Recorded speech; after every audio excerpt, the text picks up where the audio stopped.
Minimum എത്ര minute maximum എത്ര അത് പറയാം. അങ്ങനൊന്നും വേണ്ട, നിങ്ങളെ ചോദ്യം ചോദിക്കാൻ എടുക്കുന്ന ആണല്ലോ. സിനിമയെ കുറിച്ചിട്ട് എന്താണ് പറയാനുള്ളത്? അടുത്ത ആൾക്ക് ഇറങ്ങിയ പടങ്ങളാണ്. മൂൺ വാക്ക് കണ്ടു. മൂൺ വാക്ക് വൻ പ്രതീക്ഷയോടെ ഞാൻ പോയത്. പക്ഷെ അതിൽ ഡാൻസ് മാത്രമേ ഉള്ളൂ.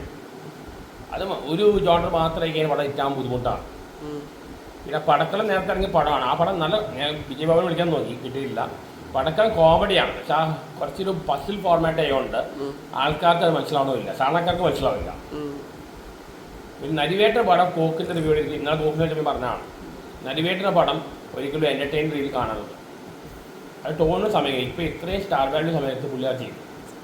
അതെല്ലാം മുത്തക സംഭവമാണ്, ആദിവാസികളുടെ മുത്തക സംഭവമാണ്. അതൊരു എൻ്റർടൈൻ രീതിയിൽ എടുക്കരുത്. പിന്നെ ഏതൊക്കെയാണ് തുടരും ഭയങ്കര ഹിറ്റാണ്. പക്ഷേ എനിക്ക് ഫസ്റ്റ് ഹാഫിൽ പഴയ ലാലേട്ടനെ ഞാൻ കണ്ടില്ല. സെക്കൻഡ് ഹാഫിൽ ദൃശ്യത്തിൽ ഓപ്പൺ ചെയ്ത് തോന്നി.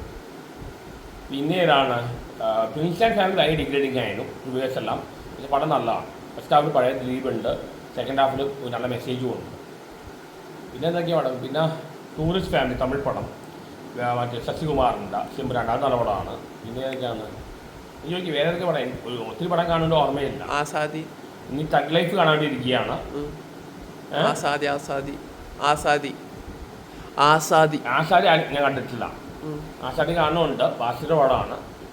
പിന്നെ ഏതാണ് ഇതെല്ലാം അടുത്താൽ കുറേ തുടരും ഭയങ്കര ഹിറ്റായി. ഭയങ്കര ഈ സിനിമാക്കാർക്ക് ഒരുപാട്, ഈ തിയേറ്ററുകാർക്കും മറ്റുള്ള ഒരുപാട് സാമ്പത്തിക പ്രോബ്ലം ഉണ്ടായി. ഇനി എമ്പുരാനും തള്ളലായിരുന്നു പടം ഹിറ്റാണ്. ഇപ്പോൾ ലാൽ യുഗമാണ് ഞാൻ നേരത്തെ പറഞ്ഞ പടം.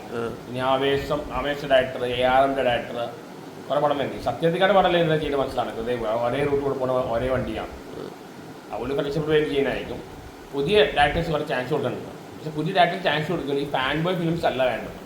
മോഹൻലാൽ നടന്നേ മെസ്സേജ് ചെയ്യുന്ന ഫിലിമാണ്. അതിപ്പോൾ തുടർന്നത് പോലും മോഹൻലാൽ നടന്നേ മെസ്സേജ് ചെയ്യുന്നില്ല. സെക്കൻഡ് ഹാഫിലുണ്ട്. പിന്നെ ലാലേട്ടൻ്റെ ഗുണം പറഞ്ഞാൽ പുള്ളി പ്രായം, 2 മക്കൾ, ഭാര്യ, അങ്ങനെ അഭിനയിക്കണ്ടല്ലോ. നമുക്ക് വേണ്ട അഭിനയിക്കില്ല, കാരണം പുള്ളി അത് ദൃശ്യമല്ല റിജക്ട് ചെയ്യാൻ കാരണം അതായിരുന്നു. പിന്നെ പ്രണവൻ്റെ ഒരു പടം വരുന്നുണ്ട്, ഈ ബ്രഹ്മയുഗൻ ഡയറക്ടർ ആളുടെ ബ്രഹ്മയുഗൻ ഡയറക്ടറാണ്. എന്തായാലും ഇപ്പം നല്ല മൂവി, നല്ലൊരു കാലഘട്ടം ഇതെന്ന് തോന്നുന്നു. നരിവേക്ക് കാണുന്ന ഇഷ്ടപ്പെട്ടു, നല്ല അത് ഒരുപാട്. പക്ഷേ ഈ 2K കേസ് മനസ്സിലാവാൻ അറിയാം, കാരണം അത് 2003, 2001 നടന്ന സംഭവമാണ്. അതൊക്കെയാണ് ശരിക്കും ഹിറ്റാകേണ്ടത്. അത് അങ്ങനത്തെ പടം ഹിറ്റാവില്ല. ഇവിടെ മാസ് പടങ്ങൾ ഹിറ്റാവും. എന്തായാലും ഇനി ലാലുകം തുടങ്ങുകയാണ്. ബോക്സ് ഓഫീസ് മാത്രമല്ല നോക്കേണ്ട, മോഹൻലാൽ നടന്നേ മെസ്സർ ചെയ്യുന്ന ഫിലിംസുമാണ്.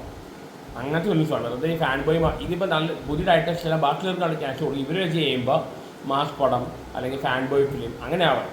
പിന്നെ എനിക്ക് തോന്നുന്നു അടുത്ത ആഴ്ച ചോട്ടാ മുംബൈ റിലീസ് ചെയ്യുന്നുണ്ട്. ചോട്ടാ മുംബൈ നമ്മൾ ഫസ്റ്റ് 2006 കണ്ട പടമാണ്. നിങ്ങൾ 2K കേസ് അറിയണ്ടാവില്ല. ഞാൻ ആദ്യമായിട്ട് ലാലേട്ടനെ കാണി ചോട്ടാ മുംബൈ ലൊക്കേഷനിൽ വെച്ചാണ്, ഇതിലൂടെ സംസാരിക്കുകയും ചെയ്തതാണ്. ചോട്ടാ മുംബൈ അതിൻ്റെ പ്രൊഡ്യൂസറെ മണിമൽ രാജന് എന്തോ ഹെൽപ്പ് ഉണ്ടെന്ന് തോന്നുന്നു, അതിപ്പോഴാണ് അറിഞ്ഞത്. എനിവേ ഇനിയിപ്പോൾ ലാലേട്ടൻ 6-ആം തീയതി പോവുകയാണ്.